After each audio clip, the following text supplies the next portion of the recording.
Hello friends, कैसे हैं आप लोग।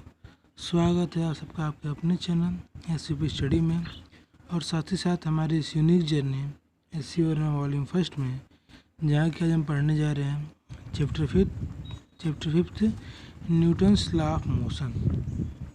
तो फ्रेंड्स, जैसे चैप्टर का नाम है न्यूटन्स लॉ ऑफ मोशन, आप सबको लग रहा है कि ये तो हमने पढ़ा हुआ है, ये बहुत ईजी चैप्टर है। हाँ, चैप्टर तो ईजी है, लेकिन इसमें आप सोचेंगे इसमें डिफरेंट क्या है। ये हम पहले पढ़ चुके हैं, फिर से पढ़ रहे हैं, तो फिर से इसको पढ़ने का कारण क्या है। फिर से पढ़ने का कारण ये है कि अब हम न्यूटन्स के लॉ पढ़ेंगे, उनका एग्जैक्ट जो लॉ है उसके बारे में पढ़ेंगे, जो उसके एग्जैक्ट रूल्स हैं, वो रूल्स कहाँ पे काम करेंगे, कहाँ पे काम नहीं करेंगे, ठीक, उन सब के बारे में जानेंगे।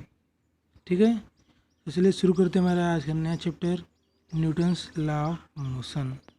तो फ्रेंड्स, जैसा कि हम जानते हैं कि न्यूटन ने 3 लॉ ऑफ मोशन दिए थे, 3 लॉ ऑफ मोशन दिए, ठीक।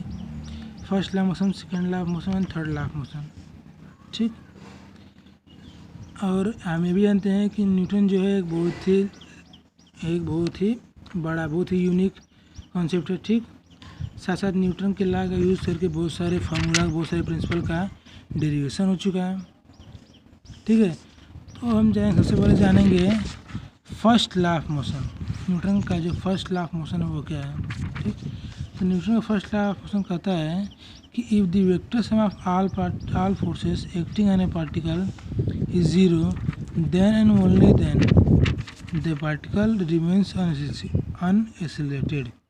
इट मीन्स कि किसी पार्टिकल पे जितना फोर्स लग रहा है उन सब का वेक्टर सम अगर जीरो होगा, किसी पार्टिकल पे जितने सारे फोर्सेस एक्ट हो रहे हैं उन सब का सम अगर जीरो होगा, तभी जाके जो पार्टिकल होगा वो अनएक्सेलरेटेड होगा, रिमेन अनएक्सेलरेटेड होगा। ये था न्यूटन का फर्स्ट लॉ कि किसी पार्टिकल पे लगने वाले सारे फोर्स का सम जीरो होगा, तभी, सिर्फ तभी और तभी वो पार्टिकल जो होगा वो अनएक्सेलरेटेड होगा। इट मीन्स कि अगर किसी पार्टिकल का फोर्स लग रहा है वो एफ है, ठीक, और उसका एक्सेलरेशन ए है, ठीक है।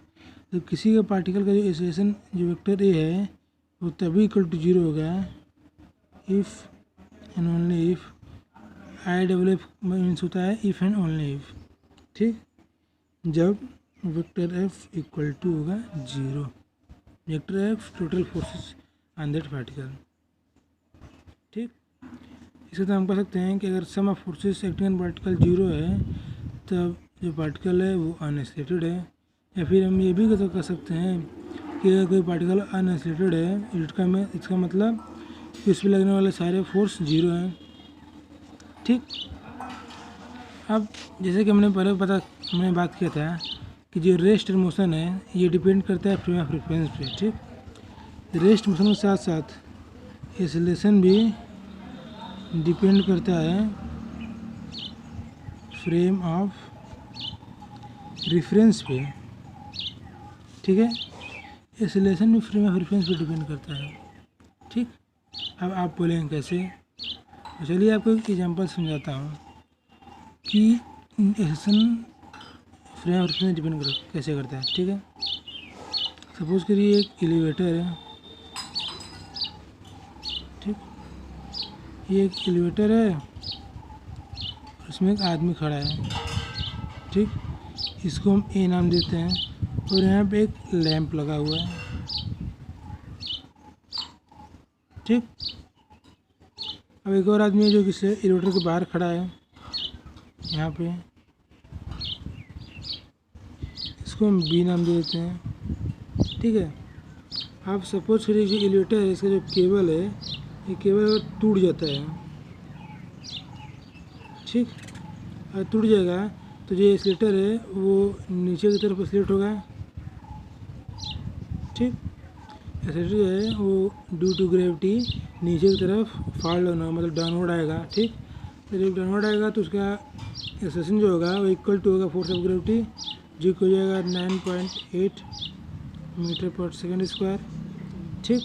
अगर एक केबल टूटता है तो इसका जो एक्सेलरेशन आएगा एलिवेटर का वो हो जाएगा 9.8 मीटर पर सेकेंड स्क्वायर। इट मीन्स कि जो ये लैंप है इसका भी एक्सेलरेशन हो जाएगा 9.8 मीटर पर सेकंड स्क्वायर। ठीक, अब सपोज करिए इस लैंप पे 2 फोर्स लग रहे हैं, पहला इसका वेट डाउन की तरफ, दूसरा इस रोप का टेंशन T। ठीक, तो अगर हम टोटल फोर्स निकालें तो टोटल फोर्स होगा उन जगह सम होगा W - T। इस लैंप पे टोटल जो फोर्स लग रहा है उनको होगा W - T, और जो डाउनवर्ड की तरफ होगा डाउनवर्ड। ठीक, डाउनवर्ड तरफ होगा। अब अगर हम ये जो व्यक्ति जो भी पर्सन एक रिसेप्ट में जब हम इस लैंप को देंगे तो ये लैंप रेस्ट में है। इट मीन्स कि जो W - T है वो इक्वल टू 0 है, मतलब कि इस पर जो फोर्स लग रहा है वो 0 हो रहा है। अगर हम एक फ्रेम ऑफ रेफरेंस देखते हैं तो जो लैंप पे जो फोर्स लग रहा है वो 0 है, मतलब कि जो W - T इक्वल टू 0 रहेगा। इट मीन्स कि W इक्वल टू T। ठीक है, लेकिन जब हम B के फ्रेम ऑफ रेफरेंस देख रहे हैं तो ये एलिवेटर है, ये ब्रेकिंग डाउन हो गया है और ये डाउनवर्ड की तरफ आ रहा है 9.8 मीटर पर सेकंड से। तो इसे कंडीशन में जो लैंप पर टोटल फोर्स लगेगा W - T cannot be equal to 0, वो 0 नहीं हो सकता है। इसका मतलब कि W not equal to T, ये अकॉर्डिंग टू A है। ठीक, और ये अकॉर्डिंग टू B है। अब according to A W equal to T है और according to B W not equal to T है। ठीक, तो यहाँ पे तो न्यूटन का लॉ ऑफ मोशन फेल कर रहा है। या तो W इक्वल टू T होगा या फिर W not equal to T होगा। ठीक, तो हम कैसे पता करेंगे कि कौन सा फ्रेम ऑफ इसमें से जो दोनों फ्रेम ऑफ रेफरेंस हैं इसमें कोई एक बैड फ्रेम ऑफ रेफरेंस है और एक गुड फ्रेम ऑफ रेफरेंस है। ठीक, तो हम कैसे पता करेंगे कि कौन सा frame bad frame of reference है। सॉरी बता, गलती बोल रहा हूँ। इसमें एक जो फ्रेम ऑफ रेफरेंस है वो बैड है और एक इसमें गुड है। ठीक, तो जो Newton's first law of motion है वो किसी एक ही फ्रेम में वैलिड होगा। ठीक, जो न्यूटन लॉ मोशन है किसी एक ही फ्रेम में वैलिड होगा। तो हम पता कैसे करेंगे कि कौन सा फ्रेम है जिसमें कि Newton first law motion valid है। चलिए हम वो भी जान लेते हैं। तो फ्रेंड्स, जिस फ्रेम ऑफ रेफरेंस में एक्सेलरेशन A इक्वल टू 0 होगा if and only if vector F equal to 0, वो जो फ्रेम ऑफ रेफरेंस होगा वो न्यूटन फर्स्ट लॉ के लिए वैलिड होगा। और जिसमें ये नहीं होगा उसमें न्यूटन फर्स्ट लॉ वैलिड नहीं होगा। ठीक, जैसे कि आप बहुत से ऐसे फ्रेम देखेंगे इसमें कि जो F है वो नॉट इक्वल टू 0 होगा लेकिन still A equal to 0।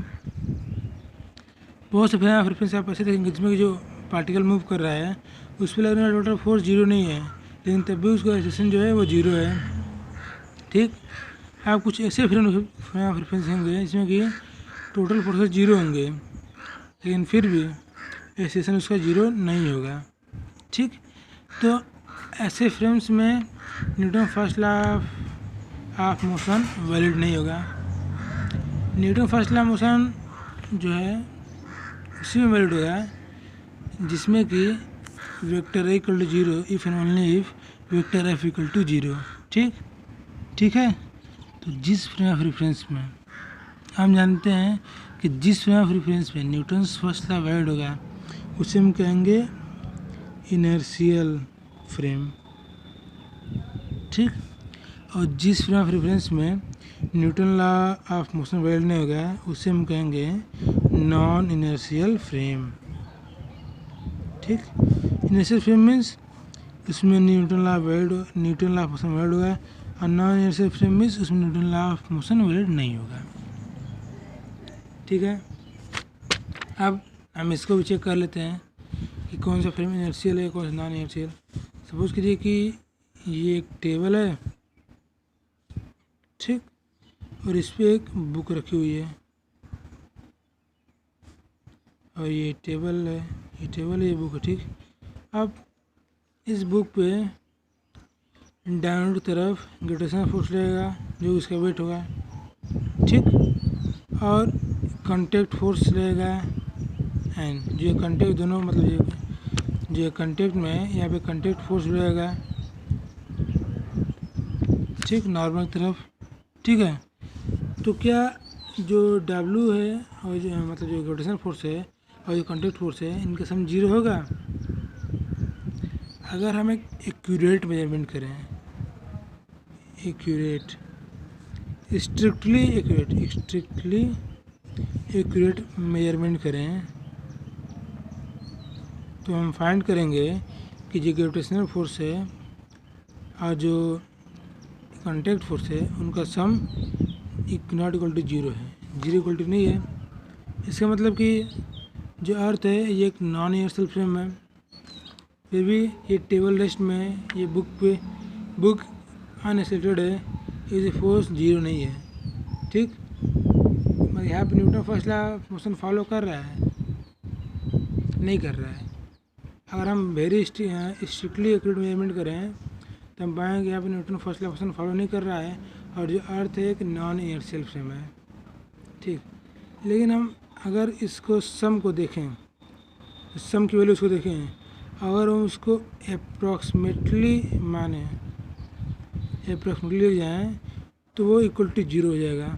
It means कि इन दोनों का जो सम है वो अप्रॉक्सीमेटली इक्वल टू जीरो होगा। मतलब कि जो उसके सम और जीरो का डिफरेंस है वो बहुत ही स्मॉल, वेरी स्मॉल है, बहुत छोटा है, ठीक है। तो हम मान लेते हैं कि जो इन दोनों का सम है वो अप्रॉक्सीमेटली इक्वल टू जीरो हो गया। इट मीन्स इस पर लगने वाला जो टोटल फोर्स है वो जीरो हो गया, और जो एक्सेलरेशन है वो तो जीरो है ही। तो हम कह सकते हैं कि अर्थ जो है वो एक इनर्शियल फ्रेम है। Earth is an inertial frame. इसका मतलब कि जो बुक टेबल पर रखा हुआ है ये एक इनर्शियल फ्रेम में है, और यहाँ पे Newton first law motion valid है, ठीक है। ये हो गया न्यूटन फर्स्ट लॉ मोशन, उसका फ्रेम ऑफ रेफरेंस के बेस पे कि किस फ्रेम ऑफ रेफरेंस में वो वैलिड होगा, किस में नहीं होगा, ठीक। अर्थ फ्रेम ऑफ रेफरेंस है कि नहीं है, मतलब इनर्शियल फ्रेम ऑफ रेफरेंस है कि नहीं है, ठीक। अब हम पढ़ लेते हैं inertial frame of reference with inertial frame of reference other than earth. Earth के अलावा और कौन कौन से इनर्शियल फ्रेम ऑफ रेफरेंस होंगे, ठीक है। तो पढ़ेंगे inertial frame of reference other than अर्थ,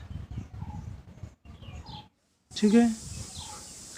तो अब हम सपोज करते हैं अर्थ को यस से डिनोट करते हैं। यस जो एक इनर्शियल फ्रेम है, क्योंकि अर्थ इनर्शियल फ्रेम है और हमने अर्थ को यस से डिनोट किया है, तो यस से इनर्शियल फ्रेम हो गया। और यस डेक एक और फ्रेम है, एक और फ्रेम ऑफ रेफरेंस है, ठीक। ये इनर्शियल है कि नहीं है ये हमको पता करना है। और जो यस डैश है वो यस के साथ यूनिफॉर्मली मूव कर रहा है, यस डैश जो यस के साथ यूनिफॉर्मली मूव कर रहा है, ठीक। अब सपोज कीजिए कि एक पार्टिकल है जो कि इन दोनों फ्रेम के रिस्पेक्ट में एक्सेलेरेशन कर रहा है, ठीक। एक पार्टिकल पी है, एक पार्टिकल पी है जो इन दोनों फ्रेम ऑफ रेफरेंस के रिस्पेक्ट में मोशन कर रहा है, एक्सेलेरेशन कर रहा है, ठीक। तो पार्टिकल पी का acceleration with respect to frame S क्या हो जाएगा, वेक्टर ए पी एस, ठीक। और पार्टिकल पी का acceleration with respect to frame S dash हो जाएगा vector A P S dash, ठीक। अब फ्रेम एस डैश का acceleration with respect to frame S वो हो जाएगा ए एस डैश कामा एस, ठीक। पार्टिकल पी का acceleration with respect to frame S, particle P का acceleration with respect to frame S dash, और फ्रेम यस डैश का acceleration with respect to frame S. ठीक, अब जैसे कि हमने चेंज ऑफ फ्रेम में पढ़ा था, चेंज ऑफ फ्रेम में जो पढ़ा था उसके बेसिस पे हम लिख सकते हैं कि acceleration A P S equal to acceleration A P of S dash plus acceleration A S dash yes. ठीक, ये चेंज ऑफ फ्रेम जो कि हम थर्ड चैप्टर में पढ़ा था, आप उसको देखना चाहेंगे तो मैं डिस्क्रिप्शन में इसके जो एससी वर्मा वॉल्यूम फर्स्ट का लिंक डिस्क्रिप्शन में, प्लेलिस्ट का लिंक डिस्क्रिप्शन में दे दूँगा, वहाँ से आप देख सकते हैं। ठीक, तो ये vector A P S dash equal to हो गया vector A P S equal to हो गया vector A P S dash plus vector A S dash S. ठीक, अब जैसे कि हम जानते हैं कि जो एस डैश है वो एस के रिस्पेक्ट में यूनिफॉर्मली मूव कर रहा है, S dash uniformly move to S. तो जैसा कि हम जानते हैं कि जो एस डैश है वो एस के साथ यूनिफॉर्मली मूव कर रहा है, तो एस डैश एस के साथ यूनिफॉर्मली मूव कर रहा है, तो जो एस डैश का विथ रिस्पेक्ट टू एस होगा वो इक्वल टू 0 हो जाएगा। मतलब vector A S dash S equal to हो गया 0। तुमको लास्ट में क्या मिला, vector A P dash S equal to vector A P S dash. अब यस एक इनर्शियल फ्रेम है, यस एक इनर्शियल फ्रेम है, तो उसके रिस्पेक्ट में जो पार्टिकल मूव करेगा उसका सेक्शन 0 होगा। मतलब acceleration A of P comma S equal to 0 if and only if vector F equal to 0। तो वेक्टर ए पे इसका 0 हो गया, तो हम अगर इसको यहाँ पे हम पुट करें 0 वैल्यू यहाँ पे, तो हमें फिर से मिल जाएगा vector A P S dash equal to 0 if and only if vector F equal to 0। It means कि जो एस डैश है वो भी एक इनर्शियल फ्रेम है, S dash also an inertial frame, S dash also an inertial frame. ठीक है, अब एस डैश इनर्शियल फ्रेम हो गया, तो इससे हमको एक डिफिनेशन पता चलती है, एक नया डिफिनेशन पता चलती है। वो क्या है, तो जो हमने अभी प्रैक्टिकली फाइंड किया एस डैश, उससे हमको डिफिनेशन मिला कि all the frame of reference with respect to an inertial frame are themselves inertial. मतलब एक इनर्शियल फ्रेम के रिस्पेक्ट में जितने सारे फ्रेम ऑफ रेफरेंस होंगे वो सब खुद भी एक इनर्शियल फ्रेम ऑफ रेफरेंस होंगे।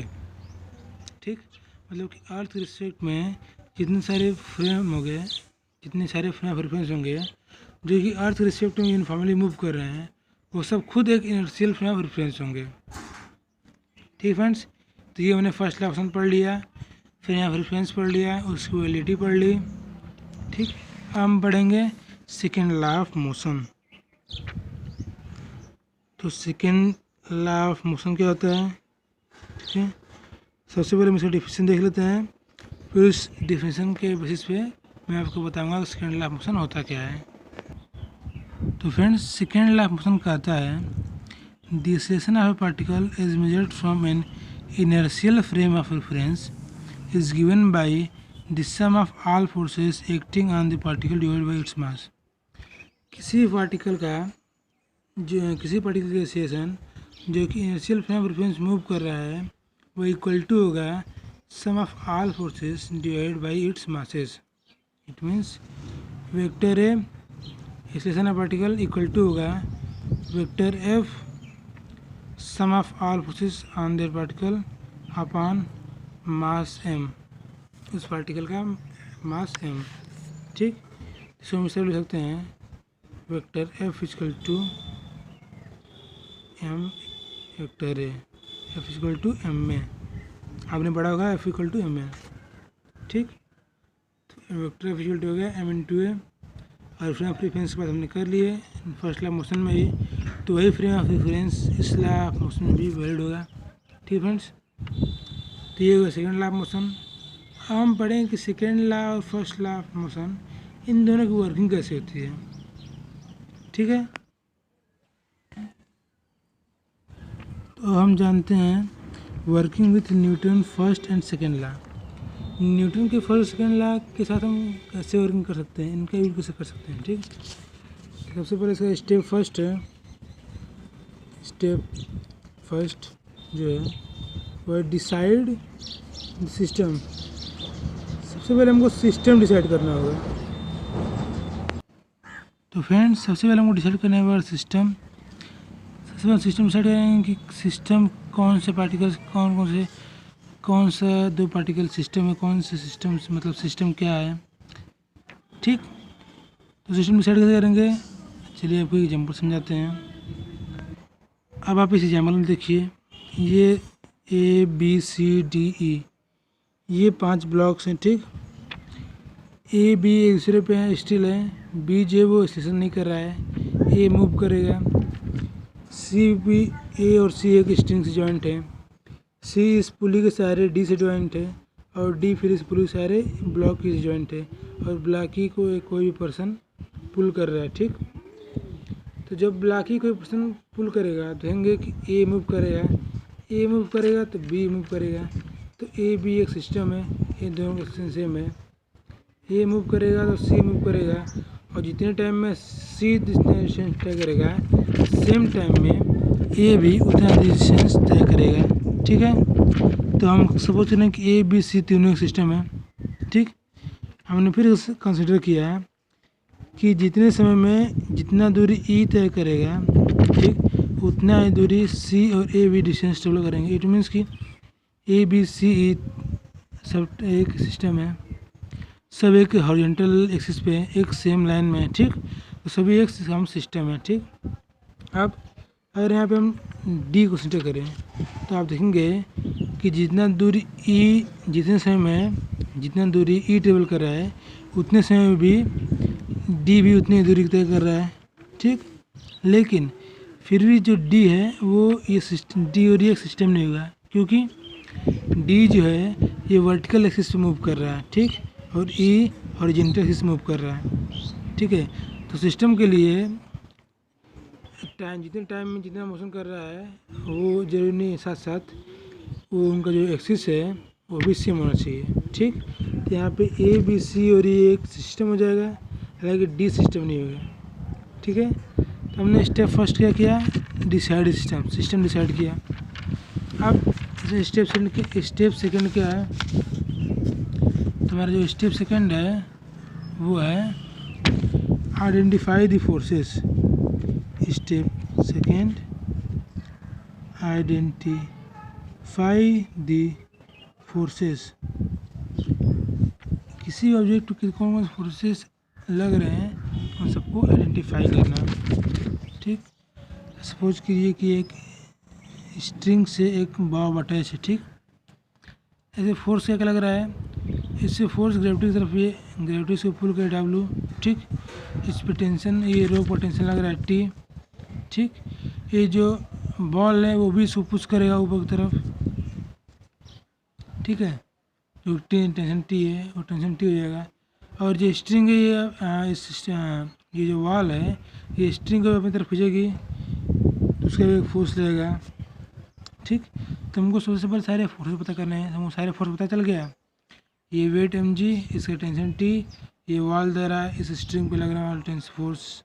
ठीक, तो यहाँ पे तीन फोर्सेस लग रहे हैं, तो हमने फोर्स को आइडेंटिफाई कर लिया। अब हमारा स्टेप थर्ड कहता है, step third, make free body diagram. ठीक है, फ्री बॉडी डायग्राम बनाना है। इसका जो ऑब्जेक्ट है इसका फोर्स का फ्री बॉडी डायग्राम बनाना। तो फ्री बॉडी डायग्राम बनाने से पहले सबसे पहले आप जान लें कि अगर दो फोर्सेस, इफ टू और मोर फोर्सेस, या दो से अधिक फोर्स हैं वो सेम लाइन पे लाई कर रहे हैं। ठीक, अगर दो से ज़्यादा फोर्सेस सेम लाइन पे लाई कर रहे हैं तो उसको हम कहेंगे, तो वो एक सेम प्लेन पे भी लाई करेंगे। ठीक, तो उस सेम लाइन पे लाई करने का मतलब एक सेम प्लेन पे लाई कर रहे हैं और उस प्लेन को हम कहेंगे कोप्लेनर। ठीक। और वही डिफरेंट प्लेन पे डिफरेंट लाइन पे लाई करेंगे, मतलब कि डिफरेंट प्लेन पे लाई करेंगे, इट मीन्स कि वो इन दी स्पेस लाई कर रहे हैं, ठीक। तो उनको हम कहेंगे नॉन प्लेनर,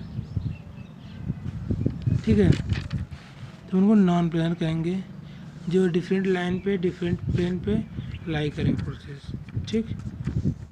अब इन सभी फोर्सेस को एक वेक्टर के फॉर्म में रिप्रेजेंट करना ही फ्री बॉडी डायग्राम कहलाता है। अब इसी की इस कंडीशन में हम देख लें, इस कंडीशन में तो अगर हम बॉब को एक पॉइंट मान लें, ठीक, तो बॉब के नीचे फोर्स लग रहा है W, ठीक। ऊपर जो फोर्स लग रहा है वो टेंशन T, ठीक है। और एक और फोर्स लग रहा है नीचे की तरफ वॉल का, उसको हम ये वॉल W से डिनोट कर देते हैं, सॉरी ये W ये है, उसको हम A से डिनोट कर देते हैं, ठीक। तो ये उस बॉडी का फ्री बॉडी डायग्राम हो गया। या फिर सपोज करिए कि अगर एक आदमी है, ठीक, उसने सर पे अपने एक बॉक्स रखा हुआ है, ठीक है। तो बॉक्स जो है वो आदमी फोर्स लगेगा, आदमी अर्थ फोर्स लगेगा, फिर अर्थ आदमी फोर्स लेगा और आदमी ब्लॉक फोर्स लेगा। इस तरह कई सारे फोर्सेस लगे हैं। अब इनसे अगर फ्री बॉडी डायग्राम बनाना हो तो हम कैसे बनाएंगे, ये पहले बॉडी नीचे की तरफ फोर्स लग रहा है, वेट W, ठीक है, नीचे की तरफ फोर्स लग रहा है भैया, वेट W।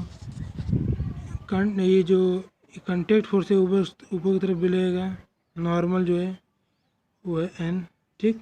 जो कि ये जो बॉय है वो इस पे लगा रहा है, इस ब्लॉक पे, और ब्लॉक भी बॉय पे कॉन्टैक्ट फोर्स लगाएगी, उसे हम नीचे की तरफ दिखा देते हैं इस तरह N1, ठीक। अब हम इसको इस तरह लिख सकते हैं, इन दोनों को मिला के हम सपोज करेंगे W डैश और ये ऊपर चला जाएगा N1, ठीक। तो ये हो गया इस जो एक पर्सन ने अपने को ब्लॉक रखा है उसका फ्री बॉडी डायग्राम हो गया, ठीक। तो हमने सिस्टम सेट कर लिया, फोर्स को आइडेंटिफाई कर लिया, फ्री बॉडी डायग्राम बना लिया। इसको करने के बाद हमको सिंपली करना क्या है कि हमारा स्टेप 4 आता है, last step 4, choose axis and right equation, ठीक है। Choose axis and right equation, ठीक है। जैसे कि हमने देखा था कि अगर जो लाइन्स है वो को फोर्सेस हैं सेम लाइन डिपेंड करें, मतलब कि अगर वो को प्लेनर आ रहे हैं, ठीक, तो हम वो एक्स वाई प्लेन लेंगे, ठीक। अगर वो नॉन प्लेनर है तो हम एक्स वाई जेड प्लेन ले लेंगे, ठीक। तो हम एक्सिस को चूज़ कर लेंगे, फिर उसके बेसिस पे जो फोर्सेस हैं उनको आइडेंटिफाई करके फिर बॉडी डायग्राम की मदद से हम इक्वेशंस लिख देंगे, ठीक। तो ये हो गया हमारा वर्किंग विथ न्यूटन से first and second law of motion, ठीक। तो हमने पढ़ लिया फर्स्ट लॉ मोशन क्या है, सेकंड लॉ मोशन क्या है, उनकी वर्किंग क्या है। वर्किंग के 4 स्टेप्स हैं, सिस्टम सेट करना है, फोर्स को आइडेंटिफाई करना है, फ्री बॉडी डायग्राम बनाना है और फिर एक्सिस चूज करके इक्वेशन लिख देना है, ठीक है। तो ये तुम्हारा हो गया फर्स्ट और सेकंड लॉ ऑफ मोशन। हम पढ़ेंगे थर्ड लॉ ऑफ मोशन के बारे में। तो अब हम पढ़ेंगे Newton third law of motion, ठीक। न्यूटन का थर्ड लॉ ऑफ मोशन क्या है, तो Newton third law of motion के बारे में हम चैप्टर 4 में पढ़ चुके हैं, ठीक। हम फिर से पढ़ते हैं कि इफ़ ए बॉडी ए, अगर एक बॉडी ए है, वो बॉडी बी पे वेक्टर एफ फोर्स एग्जर्ट कर रही है, तो बॉडी बी है बॉडी ए पे minus of vector F exert करेगी इन अपोजिट डायरेक्शन, ठीक। मतलब कि अगर ए बी पे वेक्टर एफ फोर्स एग्जर्ट कर रहा है तो बी जो है वो भी ए पे minus vector F force exert करेगी, मतलब कि जो बी है वो सेम फोर्स वेक्टर एफ को एग्जर्ट कर रही है इन अपोजिट डायरेक्शन में, ठीक। ये सिंपल से थर्ड लॉ ऑफ मोशन है कि अगर ए भी जितना फोर्स लगेगा बी भी उतना फोर्स लगेगा। इसको हम एक्शन एंड रिएक्शन फोर्स भी कहते हैं, एक्शन रिएक्शन, ठीक। मतलब कि बॉडी किसी दूसरी बॉडी पे जितना एक्शन करेगी उसके बदले में वो दूसरी बॉडी पहली बॉडी पे उतना ही फोर्स से रिएक्शन भी करेगी, ठीक। ये हालांकि न्यूटन लॉ मोशन का एक रहते हैं एक्सेप्शन भी है, कर सकते हैं आप, कि जो न्यूटन का थर्ड लॉ ऑफ मोशन है, ठीक, वो जो है नॉट स्ट्रिक्टली करेक्ट, वो स्ट्रिक्टली करेक्ट नहीं होगा अगर व्हेन जब इंटरेक्शन बिटवीन बॉडीज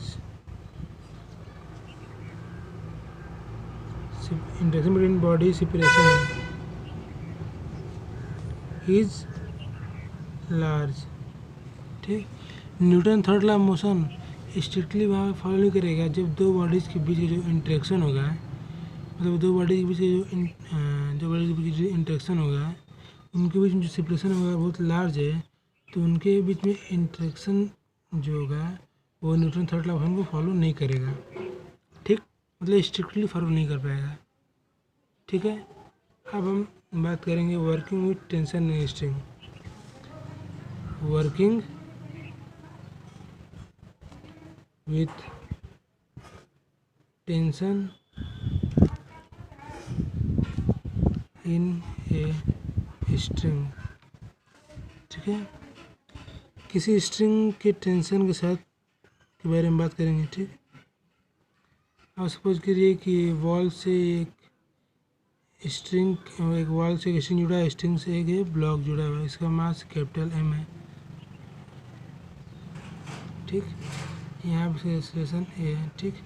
हम इस स्ट्रिंग को इस ए से दो पार्ट में डिवाइड करते हैं, ये है अपर पार्ट, ये है लोअर पार्ट, ठीक है। अब आप देखें तो हमने स्ट्रिंग को दो पार्ट में डिवाइड कर लिया, ये अपर पार्ट, ये लोअर पार्ट। अब अपर पार्ट जो है वो लोअर पार्ट पे फोर्स लगाएगा, लोअर पार्ट पे टेंशन T लगा रहा है, ठीक। अपर पार्ट लोअर पार्ट पे फोर्स लगा रहा है T, और लोअर पार्ट भी अपर पार्ट को पुल कर रहा है विथ इक्वल फोर्स T, ठीक। जिन दोनों कॉमन मैग्नीट्यूड होगा, ये दोनों स्ट्रिंग दोनों पार्ट्स का जो मैग्नीट्यूड होगा वो कॉमन होगा, मतलब force of magnitude of force जो होगा वो कॉमन होगा, ठीक है। तो जो इन दोनों इस पार्ट्स द्वारा इन दोनों पार्ट्स द्वारा एक दूसरे पे जो फोर्स का मैग्नीट्यूड है वो कॉमन होगा, उसी को हम कहेंगे टेंशन। मतलब इन दोनों पार्ट्स द्वारा एक दूसरे पे जो फोर्स लगाया जा रहा है, ठीक, उसको हम कहेंगे टेंशन। तो इन दोनों पार्ट्स द्वारा एक दूसरे पर जो लगाने वाला जो इन दोनों पार्ट से जो फोर्स लगा रहे हैं उनका जो मैग्नीट्यूड होगा वो कॉमन होगा, और वही इस स्ट्रिंग का टेंशन होगा, ठीक। अगर लोअर पार्ट का टेंशन निकालना हो तो इन दोनों पार्ट्स द्वारा जितना मैग्नीट्यूड लगाया जा रहा है, जो कॉमन में फोर्स ऑफ मैग्नीट्यूड लगाया जा रहा है वो लोअर पार्ट का टेंशन हो जाएगा, ठीक। अगर अपर पार्ट का टेंशन निकालना हो तो आप देखेंगे कि अपर पार्ट इस वॉल को खींच रहा है और वॉल भी अपर पार्ट पे फोर्स लगा रही है, खींच रही है, ठीक। मतलब वॉल और अपर पार्ट दोनों एक से फोर्स लगा रहे हैं, इनका जो कॉमन मैग्नीट्यूड होगा वो इस अपर पार्ट का टेंशन हो जाएगा, ठीक। अब अगर इसका हम फ्री बॉडी डायग्राम बनाएं तो ब्लॉक से नीचे एक तरफ उसका वेट लगेगा कैपिटल mg, ठीक, और टेंशन ऊपर लग रहा है T, ठीक। लेकिन हम ध्यान दें तो ब्लॉक का फोर्स लग ही रहा है, ठीक है, साथ में जो ये ब्लॉक है इसका भी टेंशन T डाउनवर्ड तरफ लग रहा है, ब्लॉक भी तो अपना टेंशन लगेगा, ठीक। तो अगर हम ब्लॉक के टेंशन को T से डिनोट करें, T से, तो हम ये ऊपर वाले को टेंशन को T डैश से डिनोट करते हैं, T डैश से, और इसका वेट नीचे mg, ठीक। तो न्यूटन थर्ड लॉ हम कहता है कि दोनों जो फोर्स होंगे वो इक्वल होंगे। इट मीन्स कि T dash equal to T plus mg, ठीक, और T इक्वल टू था कैपिटल mg, तो T डैश इक्वल टू हो गया capital mg plus small mg, तो T dash equal to capital M plus small M into G. तो इस string का टेंशन टीएस इक्वल टू हो गया in bracket capital M plus small M into G. ठीक, इस तरह हमने इस स्ट्रिंग का टेंशन को फाइंड कर लिया। ठीक, अब हम एक और केस देखते हैं। एक तो आपको एग्जांपल समझाता हूँ। सपोज करिए कि ये एक वॉल है, उससे एक ये पुली अटैच है। ठीक, और इससे दो ब्लॉक्स, दोनों तरफ दो स्ट्रिंग, दोनों तरफ दो ब्लॉक्स है। ठीक, इधर जो ब्लॉक है उसको हम T1 मतलब इधर ब्लॉक को हम ए कहते हैं। ठीक, इधर एक ब्लॉक यहाँ पे लगा है बी और एक ब्लॉक यहाँ पे है सी। ठीक, सपोज करिए और इसको मान लेते हैं पुली को डी। ठीक, इसका तुम अगर ए डी का ए और डी का जो स्ट्रिंग है उसका टेंशन T1 होगा। बी डी पे जो पूरा जो लेंथ है उस पर एक सेम टेंशन होगा, इसको हम T2 से डिनोट करेंगे। और बी सी टोटल लेंथ पे एक सेम टेंशन होगा जिसको हम T3 से डिनोट करेंगे। ठीक, तो हमारे पास तीन टेंशन है T1, T2, T3। ठीक, अगर पुली बी बहुत लाइट है, पुली बी बहुत लाइट है तो हमको क्या मिलेगा T1 equal to T2, T equal to T मिल जाएगा। वो कैसे, अगर हम इस स्ट्रिंग का टेंशन निकालें तो इसको दो पार्ट में डिवाइड करते हैं। तो अभी ये दोनों एक दूसरे पे जो ये ब्लॉक है पुली एक दूसरे पे एक कॉमन फोर्स लगाएंगे। ठीक, और हाँ एक और बात है, इन सब ब्लॉक्स का मास जो एम है, सबका मास एम है कांस्टेंट। ठीक, तो ये ब्लॉक और पुली दूसरे पे एक दूसरे फोर्स लगाएंगे, जो इनका कॉमन मैग्नीट्यूड ऑफ फोर्स होगा वही स्ट्रिंग का टेंशन होगा। ठीक, सिमिलरली बी और बी ये दोनों भी एक दूसरे पे फोर्स लगाएंगे, जो इनका कॉमन फोर्स है मैग्नीट्यूड होगा वो इसका टेंशन हो जाएगा। ठीक, तो जब इन दोनों का मास सेम है और इन दोनों की जो पुली है कांस्टेंट है, तो जो इन दोनों स्ट्रिंग्स हैं इनमें जो टेंशन है वो भी इक्वल रहेगा। ठीक, तो इस तरह T1 इक्वल टू क्या T2। तो हमने पढ़ लिया किसी भी स्ट्रिंग पर टेंशन फाइंड करना कैसे हम फाइंड करेंगे। ठीक, तो इससे हमने आज पढ़ लिया न्यूटन का फर्स्ट लॉ, सेकेंड लॉ और third law motion, Newton first law और सेकेंड लॉ की वर्किंग, टेंशन इन स्ट्रिंग की वर्किंग। ठीक, अब हम नेक्स्ट वीडियो में पढ़ेंगे स्यूडो फोर्स, इनर्शिया। ठीक, और उसको तो हमारा चैप्टर ख़त्म हो जाएगा। ठीक फ्रेंड्स, अगर आपको ये वीडियो समझ में आया, जो मैंने एक्सप्लेनेशन किया वो समझ में आया है, तो एक हमारे चैनल को एक लाइक कीजिएगा। ठीक, और मैं एक सब्सक्राइब, इस वीडियो को लाइक करिएगा और हमारे चैनल को सब्सक्राइब करिएगा। ठीक, अगर आप और वीडियो देखना चाहते हैं SC वॉल्यूम फर्स्ट से रिलेटेड, तो उसकी लिंक मैं डिस्क्रिप्शन में दे दूंगा, उस प्लेलिस्ट की लिंक, वहाँ से जाके आप इसके पिछले और सारे चैप्टर्स की वीडियो देख सकते हैं और आने वाले सारे चैप्टर्स की वीडियो उस प्लेलिस्ट में आपको मिल जाएगी। ठीक, तो फ्रेंड्स अगर आपको पसंद आया तो आप अपने फ्रेंड के साथ शेयर करिए, एक लाइक करिए इस वीडियो को और हमारे चैनल को सब्सक्राइब करिए। और आपको अगर कोई डाउट्स है, ठीक, या फिर कोई सजेशन है तो आप उसे कमेंट सेक्शन में हमें ज़रूर बताइएगा। ठीक है फ्रेंड्स, तब तक के लिए बाय बाय, मिलते हैं नेक्स्ट वीडियो में। जय हिंद।